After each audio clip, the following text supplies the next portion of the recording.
Let's talk about it. Discussions on a variety of topics of interest to Southwest Washington area listeners. Write down our listener call-in number and keep it handy. 330-5352. That's 330-KELA.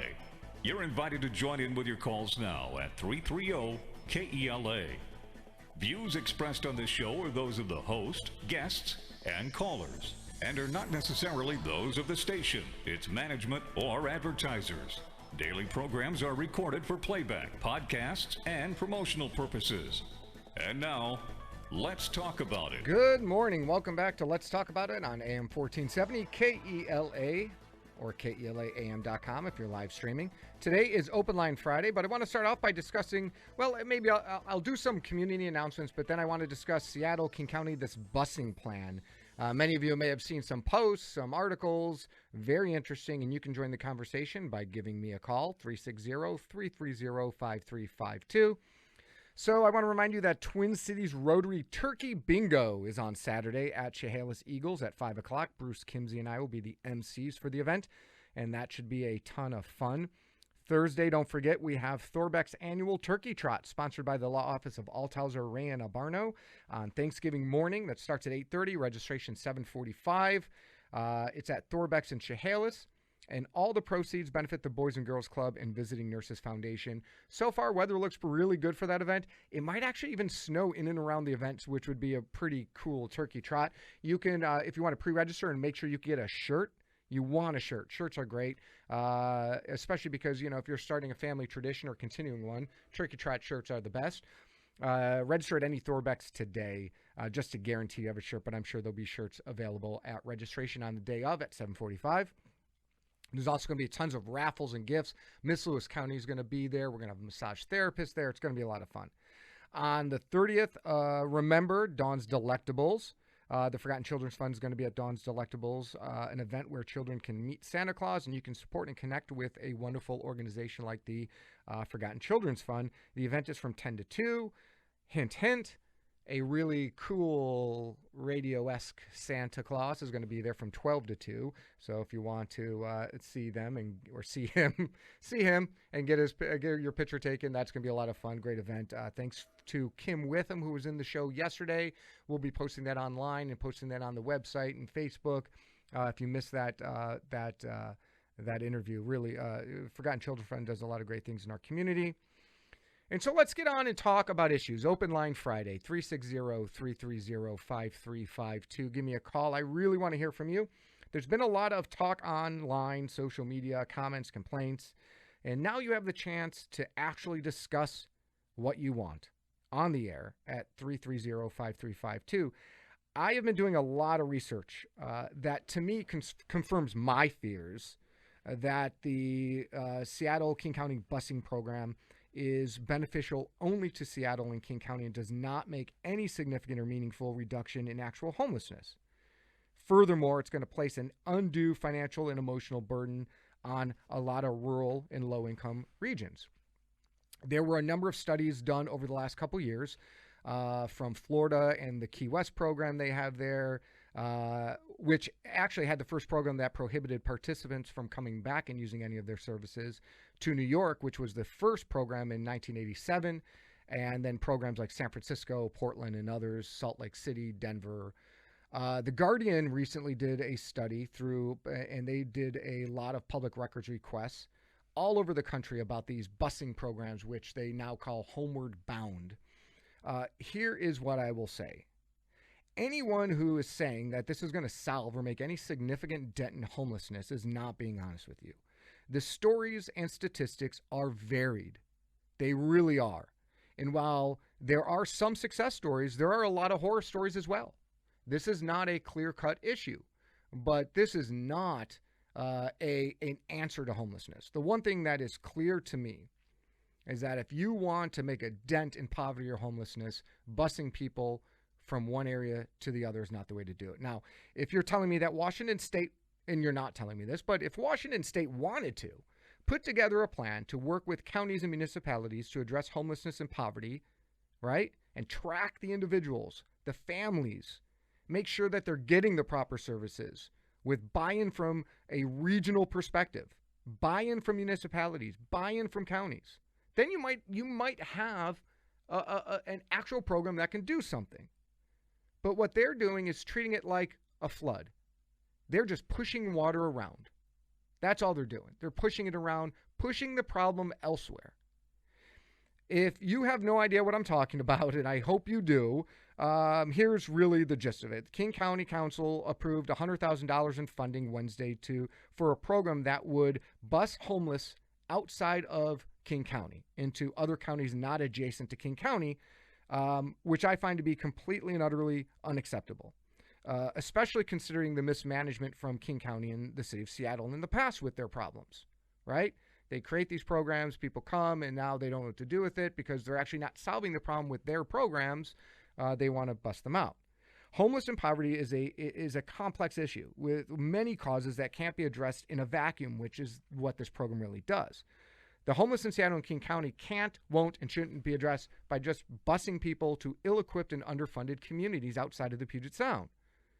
King County and Seattle do not ensure, and this is where is really interesting. They don't ensure adequate family support systems are in place. They don't ensure long-term housing has been secured. They don't ensure that appropriate services are actually available and can be delivered. Furthermore, the individuals contract with the county to give up their right to ever come back and utilize those services. Now, contracting away the constitutional right and personal liberties to travel freely is against public policy. And it should, and I don't think can be enforced, especially since they have no counsel. And in many times, it's almost, and we hear this word, it's not a quid pro quo or bribe, but you can call it what you want. A recent Bust Out article in The Guardian did a pretty good job analyzing the issue and tracked the program for many years. They did an 18-month investigation, and The Guardian conducted the first detailed analysis of these relocation programs and compiled a database of over 34,000 journeys and analyzed their effect on cities and people. And this doesn't include foreign trips because New York was kicking people out to Puerto Rico. San Francisco has similar programs and is discussed in the article. And while the stated goal of like San Francisco's Homeward Bound and similar programs is helping people, I believe these are schemes that really just serve the interests of that city, which view bus tickets as a cheap and effective way of cutting their homeless population. The key here is not solving homelessness or reducing the homeless population, but reducing their population. According to the article that I read and some of the research I read, there's a New York Post article, Guardian. There's a lot of research on this. People are according to the Guardian, and they analyzed 34,000 trips. 34,000. People are routinely sent thousands of miles away after only a cursory check by authorities to establish that they have a suitable place to stay once they get there. And some said in the article they feel pressured into taking the tickets.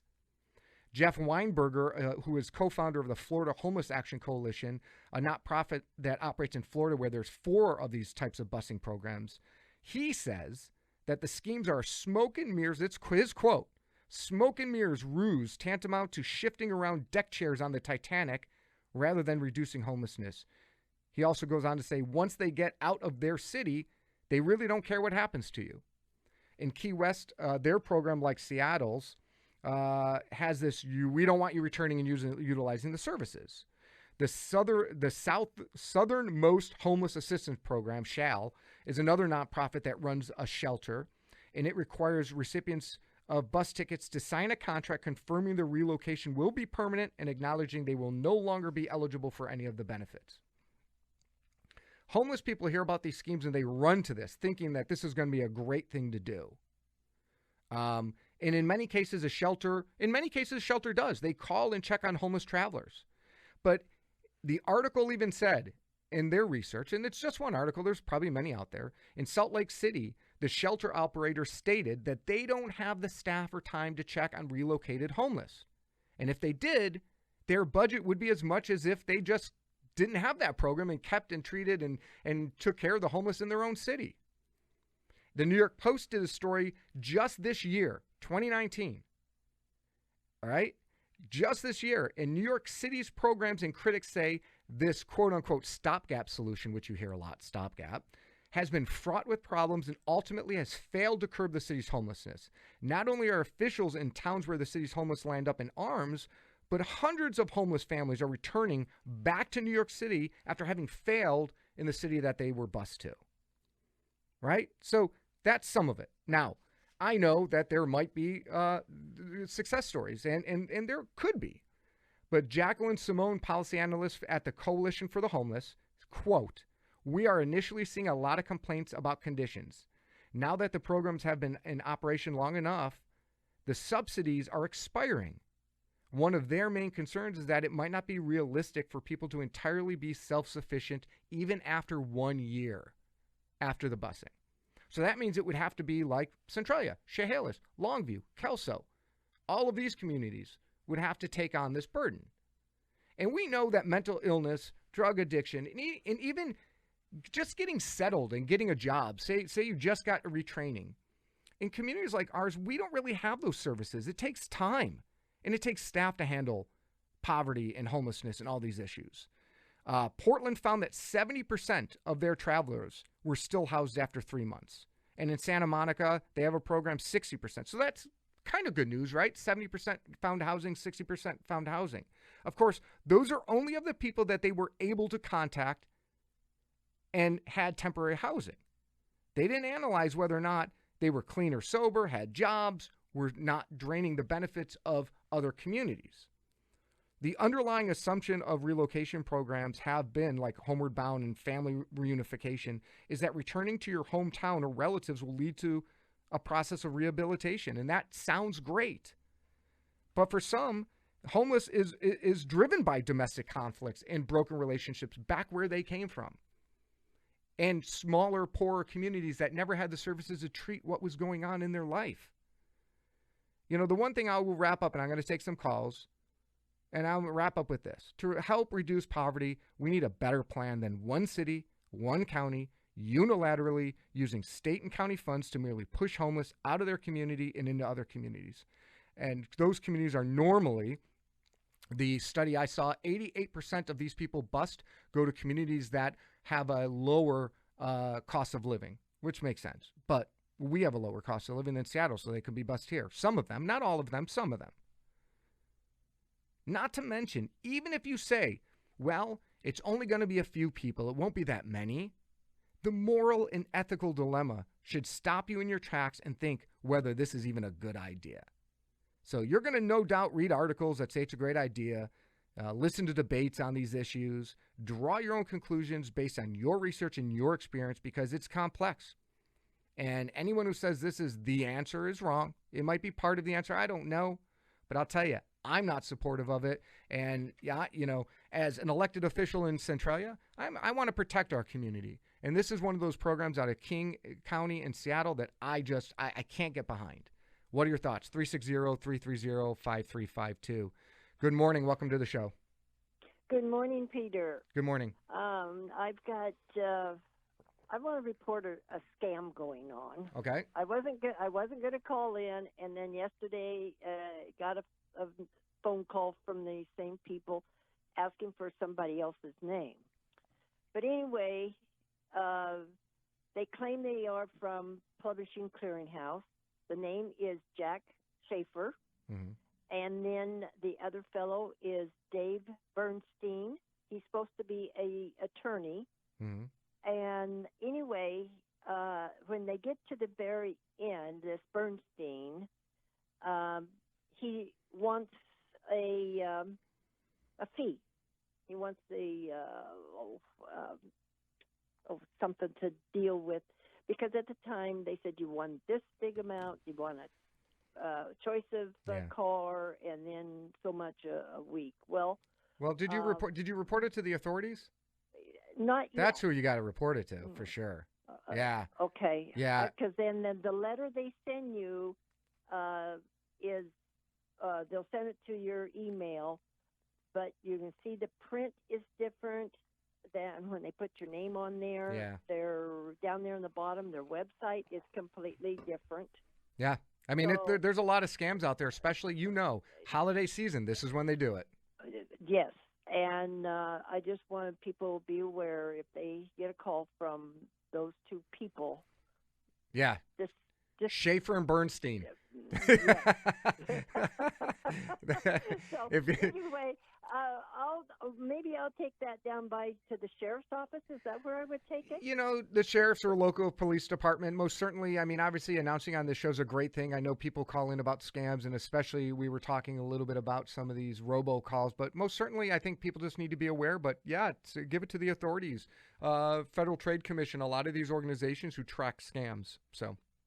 Oh, okay. Yeah. Great. Then. Well, thank you so much. Awesome. Yeah. Yeah, really. And this is the time of year to be really, really, really, I can say it one more time, really vigilant, because this is when I get a lot of calls, even at my law firm, where people are calling about scams or not even scams, calling because they're trying to just verify. Do I really owe this money? Who is this person contacting me? Good morning. Welcome to the show. You're on the air. Yeah, really. And this is the time of year to be really I got a lot of reverb. Call back. Turn down your radio. Good morning. Welcome to the show. You're on the air. Good morning, Peter. About the homelessness thing, for one thing, the state has a program that deals with all individuals who access homeless services. It's called HMIS, which is Homeless Management Information System.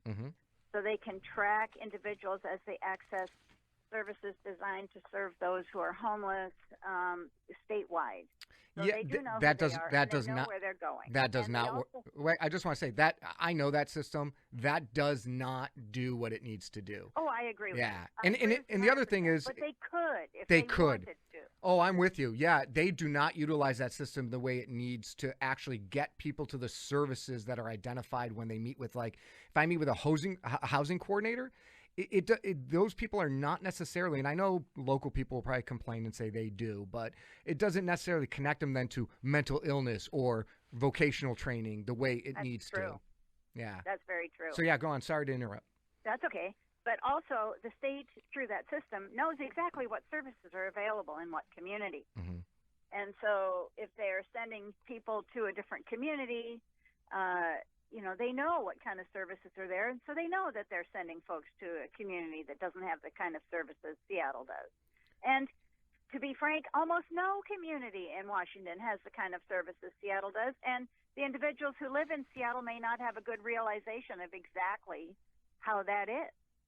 Right. And the funny thing is that we've talked about this too, the Homeless Connect, where, people come to the fairgrounds and we do a head count because we want, a lot of funding is tied to the head count. Right, So in January. Yeah, is King County telling us, so what we're going to do is we're going to get as much money as we can and send them elsewhere and just keep the money that was meant for those people? That's exactly right. Plus, they're probably only going to attract individuals who are not classified as the most difficult to serve. Right. Yeah. And so they're going to retain their core population of individuals who already don't want to access services. And so there's that. It's problematic in so many ways. In social services, people have been doing that for a long time. They call it Greyhound therapy. Yes. Yeah, you're right. And Greyhound therapy is, I read in a bunch of different studies, people referring to these Homeward Bound programs. They're not, there's not a ton of them, but there's enough out there. But there are a lot of people who are very, in the homeless community, who are in social services, who are very critical of these programs. Oh, yeah. Yeah. All right. Well, great call. Thank you for your insight. That's great. Give us a call if you want to share your thoughts. 360-330-5352. The one thing we can all agree on, it's a very complicated issue. And I hope the other thing we can agree on is that, we should not just be pushing problems around. We should be trying to solve problems, because if you're pushing problems around, you're just spending money, taxpayer money. I don't care if it's a King County person's money or it's a Lewis County person's money. We shouldn't be wasting taxpayer money. We should really be getting to the root of the cause. And there are going to be success stories of people who hop on a bus or an airplane and go to their family. But those are normally the people who have stable support systems back home. The question someone brought up to me yesterday was, well, look, if these families wanted them back, why are they not reaching out to them? Just connect them. You don't need to get them a bus ticket. Just call their family up and say, hey, they're out here. Will you come pick them up and help them and set up services, and we'll help you? So there's a lot of, I think, holes to acting on your own. And I think that's what Seattle and King County did, is they just want to solve their problem without actually solving the problem. Good morning. Welcome to the show. Good morning. Yeah, you're on the air. Yeah, I just wanted to comment on Tim Hyman's announcement yesterday on television that he's tired of running his $30 car tab thing, and it's voted in and nobody's listening. Yeah. And he said that he's officially announcing that he's running for governor this term. Mm-hmm. So I was very happy to hear that, and I hope there's other voters that feel the same way, because the administration we have in there right now is not helping us a bit. No, not at all. And Tim's got 21 years of trying to get this car tab thing passed, and it passes, and then King County thinks they run the whole state. Yeah. And the people in Seattle and King County, I appreciate the call. That's a really good call. The people in Seattle and King County, a report just came out that they contribute more money in taxpayer money than any other county in the state, which we already knew. And then they take less than they give. Here's the big question. There's no income tax. So it's really hard to judge, first of all, of the money that they raise and distribute to the state for distribution to other counties. A lot of that sales tax, and those aren't people that are just from King County. I shop in King County too sometimes. And use tax, which, they pay for their own use. So I think that that study itself needs a little bit of work on it. All right, you're listening to AM1470 KELA and KELAAM.com. If you're on hold, stay on hold. I'm going to take your call in just a second. And if you want to call in, join the conversation, 360-330-5352. What brought me to Centralia College was the open environment that I felt when I came on campus to meet up with workery training. Centralia College was really a good choice for me as far as getting my education to back up the experience that I already have. And I just wanted more, more one-on-one as far as education went, because it had been such a long time since I had been in school. My name is Abigail. I'm a student at Centralia College in the Business Administration and Management program, and I go boldly. Hi, this is Heather Stewart, Realtor with Blade Realty. I want your real estate experience to be an enjoyable one. My priority when I first meet a client is to discover and understand their real estate plan and to bring confidence so they'll fully trust me to be on their team. My end goal is to become your trusted real estate resource and a good friend. To me, it's all about the relationship. Let's get together. Find me on Facebook at Heather Stewart Realtor or online at heatherstewartrealtor.com. Right now at NC Machinery, your local Cat dealer, get 0% for 60 months with zero down on select new Cat compact equipment. Our next generation Cat mini excavators are packed with industry first features, including stick steer travel control, in-cab air conditioning, and full color LCD monitors. You asked for something groundbreaking. Caterpillar listened. Visit ncmachinery.com/groundbreaking. That's ncmachinery.com/groundbreaking. Terms and conditions apply. It's official. It's the Kia Holiday Sales Event, and at Hanson Kia, being thankful has never been so easy. With the sleek style and exhilarating performance of the 2019 Kia Optima LX, it's a smooth and quiet ride, providing pure driving pleasure every time you get behind the wheel. The Kia Optima LX from Hanson Kia is starting at $21,950 after $3,000 customer cash back. You're sure to drive with peace of mind, confidence, and look more stylish than ever. The Kia Holiday Sales Event, running now through January 22nd, 2020 at Hanson Kia in Olympia. KELA. It's on my phone, online. I'm listening all the time. Let's talk about it. Welcome back to the Let's Talk About It show, AM1470 KELA and KELAAM.com, every weekday morning, 8:30 to 9. Good morning. Welcome to the show. You're on the air. Good morning, Peter. Good morning.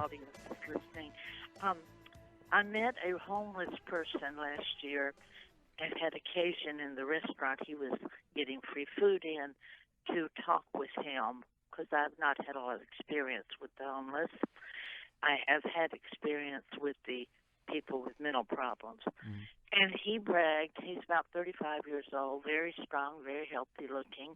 His disability check was $13-something a month. And he had been offered 12 different programs and accommodations, houses, apartments, and would not accept any because he, quote, didn't want anybody telling him what to do. And they insisted he keep his doors shut and his TV lowered. You get the idea. Yeah. So I have a suggestion that you as a politician might want to think about just for what it would do for Washington. Most of these homeless people, in addition to the quite a lot of money they get by begging or playing guitar on the street, most of them have an income. Mm-hmm. They just, like one lady that was here in town for years that we all let her come in once a week to bathe and eat at our homes. She couldn't get from the post office with the check over to the bank across the street. Mm-hmm. She had mental problems, nobody took care of it. Why not let the homeless help pay for the homeless? Charge them, if they come to Washington State, for an on-the-street permit.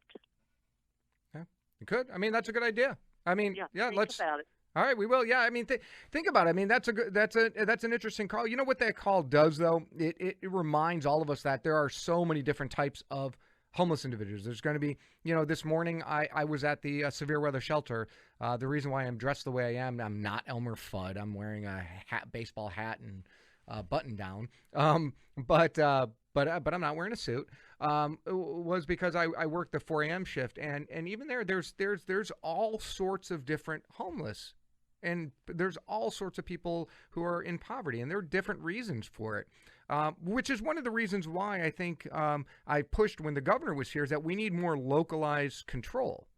And I hear how that sometimes sounds like different from when I just said regional problem solving. However, you could have a regional problem solving commission with local buy-in, with local people working on those solutions. I mean, you don't have to have, it's not, you can have both. Good morning. Welcome to the show. Good morning, Peter. Good morning. To hear you back on the air. I think we can always use a voice of rationality here in Lewis County. I noticed that none of the media announced destinations for the shipment of refugees out of Seattle include Marysville. Oh, all right. No, I didn't. Funny how that works. Yeah. Well, I think they have a program up there that is effective in dealing with the issue. You either get help, go to jail, or leave. Mm-hmm. It's tough love, Peter, and we're not going to do anything for these people by enabling them. Well, and you're right. But, the thing is when we say these people, I mean, there are people that can get help and that are amenable to help, and there are people who may not be. And that's why I think these programs are like what King County and Seattle's doing, just not realistic. Well, they're not realistic, Peter, because they're much like the racial programs that Booker T. Washington mentioned over 100 years ago, that Yeah. they become an industry and nothing really gets done because people don't want to lose their jobs as advocates. Yeah, no, you're right. That's actually an interesting perspective, and you're right. I think as we go along with this, that we need our county commissioners to have a look at what Marysville does to handle this. Mm-hmm. You're not going to get anything out of the state. This is going to have to be local people taking action. Yeah. And passing local ordinances that are bulletproof and will withstand court challenge. I agree. I got to go. I'm running out of time. I appreciate your call. Thank you for calling in. And this will not be the last word on this issue. Obviously, we're going to be talking about it in the state, in the county. We're all going to be talking about how we reduce poverty and lift people out of poverty and solve some of these homelessness issues. It's not going to be easy. It's very complex. But we start by talking about it. And this show is perfect for that. Let's talk about it on AM1470 every weekday morning at 8:30. And you can call in 330-5352. Have a great weekend.